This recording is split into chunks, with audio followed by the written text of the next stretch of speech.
youtuberka caanka ee Cumar Kirish kuna magac dheer CK ayaa quudiyay qoysas danyar ah kuwaasi oo ku nool magaalada Jigjiga ee dowlad-deegaanka Soomaalida ee Itoobiya. CK ayaa dhawaan u ambabaxay magaalada Jigjiga ee Itoobiya halkaasi oo si diiran loogu soo dhaweeyay. Waxa uu ku wajahan yahay magaalada Hargeysa ee Somaliland. CK ayaa sheegay in safarkiisa uu ku qotomo u gargaaridda iyo sidoo kale garab istaaga iyo taakuleenta dadka Soomaaliyeed ee tabaalaysan bisha barakeysan awgeed. CK ayaa lacaga cadaan ah u qeybiyay dad masaakiin ah kuwaasi oo aan haysan waxa ay ku afuraan. King CK ayaa dhanka kale qoraal uu soo bandhigay isla markaana uu kaga hadlayay arrintan Instagram-ka qaybta My Story. waxa uu yiri qoraalkan oo sida tan u dhacay alxamdulillah waxa farxad ah inaan safar u soo galay inaan caawiyo dad masaakiin ah waliba aan jeebkayga ka bixinayo qarash kasta inta aan hawshan wado awalba qarash waan ku bixin jiray showyadii aan qaban jiray alxamdulillah waxaan dareemayaa howl fiican inaan qabanayo hooyadeena Allah u naxariisto way ku farxi lahayd maanta haddii ay nooshahay ilaahay qabriga ha u waasiciyo qeyrka aan wadnana Allah gaarsiiyo buu yiri. waa uu mahadsan yahay King CK oo arrintan wanaagsan tusaale u noqonayso dhammaanba dadka Soomaaliyeed ee uu ka dhawaajiyay tallaabadaasina uu ku amaanan yahay. haddaba sidan oo kale waxaa hawshan qeyrka ee bisha barakeysan ee Ramadaan awgeed fadligeeda uga faa'iideysanaya Dirisla Cabdi iyo sidoo kale Samiixa Qaliil kuwa oo imikaba ku sugan Soomaaliya. waxaana hawsha ugu weyn ee halkaasi ay geeyeen ay tahay sidii ay ugu gurmad lahaayeen isla markaana ay u samata bixin lahaayeen ummadda Soomaaliyeed ee dhibaatooyinka kala gedsan la daala dhacaya xilligan oo abaaro aad u daran ay ku dhufteen koonfurta bartamaha iyo sidoo kale waqooyiga Soomaaliya.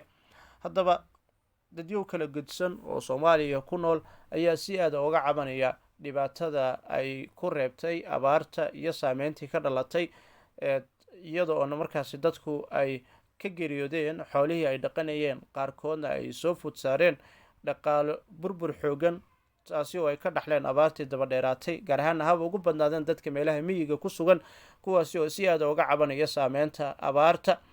haddaba warbixin qaramada midoobay dhawaan ay soo saartay ayay ku sheegtay in Soomaaliya in ka badan 3.4 milyan oo qofood in ay leeyihiin macluul iyo gaajo aad u daran taasi oo ka dhalatay abaaraha kala gedsan ee Soomaaliya ka jiray. haddaba iyadoo aynu ognahay in bisha barakeysan ee Ramadaan waxyaabaha ugu wanaagsan ee la qabto camalada ugu haboon ay tahay ay ka mid yihiin in la bixiyo maalka uu Ilaahayna siiyay qayb ka mid ah bisha barakeysan ee Ramadaan si ka duwan bilii hore oo nafta lagu tarbiyeeyo sadaqada. sidaa daraadeed waxa uu nabigeena sallallahu alayhi wasallam uu ahaa kan ugu deeqsinimada badan waxaana ku dadaali jiray sadaqada bisha barakeysan ee Ramadaan waxaana uu leeyahay sadaqada la baxsado waxa ugu wanaagsan mid la baxsado bisha soon. sadaqada Ramadaanka waxay leedahay faa'iidooyin aad u badan oo ah in lagu dadaalo mudanna waxa ka mid ah in cunto la bixiyo ama la quudiyo masaakiin. waxa uu alle ku amaanay mu'miniinta inay bixiyaan cuntada iyagoo siinaya masaakiinta agoonta iyo wixii la mid ah in ay u bixiyaan alle dartiis oo aanay doonayn amaan ama halaga sheego ahaan in ay u bixiyaan aynan ahayn arrinta wanaagsan. sidoo kale waxa uu alle ku abaalmariyay janno iyo khayrka wanaagsan maalinka yawmal qiyaama qof alla qofka ka qayb qaato gurmadka iyo caawinta dadka tabaalaysan ee nugul.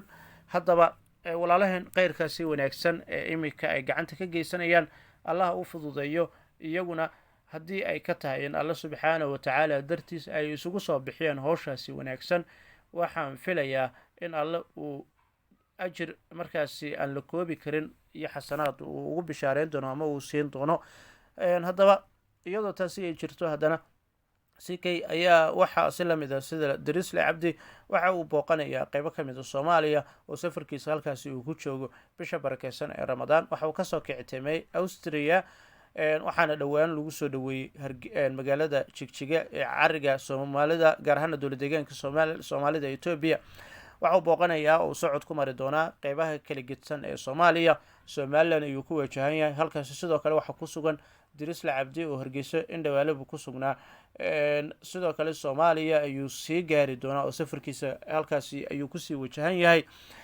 dhammaanba khayrka wanaagsan iyo waxyaabaha ay iyagu qabanayaan oo ah sadaqada oo ah waxa ugu haboon ee bisha barakeysan qofka mu'minka ah laga doonayo in uu ku dhiirado si uu Allah subxaanahu wa ta'ala ugu soo dhawaado. sidoo kale waa waxyaabaha markaasi gaashaan u ah naarta oo looga gaashaanto naarta, gaar ahaana bisha barakeysan ee ramadaan khayrka iyo faa'iidada ugu weyn ee xambaarsan tahay qayb ka ah. CK ayaa isagu dhowaan waxa uu siyaabo kala duwan uga hadlay bisha barakeysan ee ramadaan, iyo sidoo kale waxa uu ka hadlay fadligeeda iyo in qorshihiisa ay qayb ka tahay in uu caawiyo alle waxa uu siiyana uu ku biiriyo dadka masaakiinta ee danyarta. sidoo kale waxa uu sidoo kale meesha ka saaray in ay jiraan inuu ku dayanayo ama ku daba dayanayo Dirisle oo isaguna khayrkaasi ku howlan. waxaana uu sheegay in isagii Dirisle labaduba si isku mid ah in ay u shaaciyeen inay doonayaan in barnaamijyada tabarucaadda iyo gurmashada dadka masaakiinta in si weyn ay ugu dhiiradaan.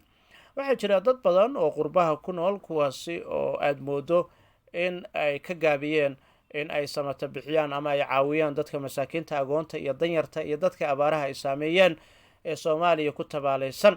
dadkaasi oo ilaahay subxaanahu watacaala uu gacantooda maal u geliyey, waxaa laga doonayaa iyaguna in tusaale wanaagsan tusaalahan qaybta ka ah in ay qaataan islamarkaana ay ka faa'iidaystaan khayrka bisha barakeysan awgeed. maanta adduunyada ayaynu walaalo ku nahay, maanta ayaa laga doonayaa qof waliba camalka wanaagsan ee uu qabanaya in uu ku qotoomo khayrka iyo wanaagga, in qof walaalkii oo rafaasan ama dhibaato ay soo food saartay oo la tala dhacayo in uu u gurmado, isla markaana waxuu alle siiyey uu qayb ka siiyo si maalkiisa uu alle subxaanahu watacaala ugu siyaadiyo oo ugu barakeeyo. waana waxa ay sameynayaan dhalinyarada Soomaaliyeed muddooyinka ugu dambeeyay, kuwaasi oo ka mid ah kuwa YouTube-ka dhaqaale aad u xoog badan ka sameynaya, isla markaana doonayo inay dib ugu celiyaan ummadda Soomaaliyeed oo ay qayb weyn dhaqaalahaasi ay ka geystaan gurmadka iyo taakuleynta dadka Soomaaliyeed ee xilligan aadka u kulul wajahaya dhibaato bini'aadanimo, ha noqoto macluul, gaajo, nafaqad darro soo food saartay caruurta, dhalaanka. meelaha qaarna cabashadaasi ay tahay mid aad uga taagan oo laga dareemayo. haddaba CK tallaabadaasi uu imika qaadayo oo ah waxyaabaha ugu wanaagsan, iyadoo aynu ognahay in bisha barakeysan ee ramadaan imika kala bar aynu kasii gudbayno oo aynu ku wajahanahay qaybihii ugu dambeeyey. fadliga ugu weynna ay tahay ictikaafka iyo sadaqada, waxyaabaha bisha barakeysan ee ramadaan dadka mu'miniinta laga doonayo in ay isku howliyaan si ay uga faa'iidaystaan bishaasi.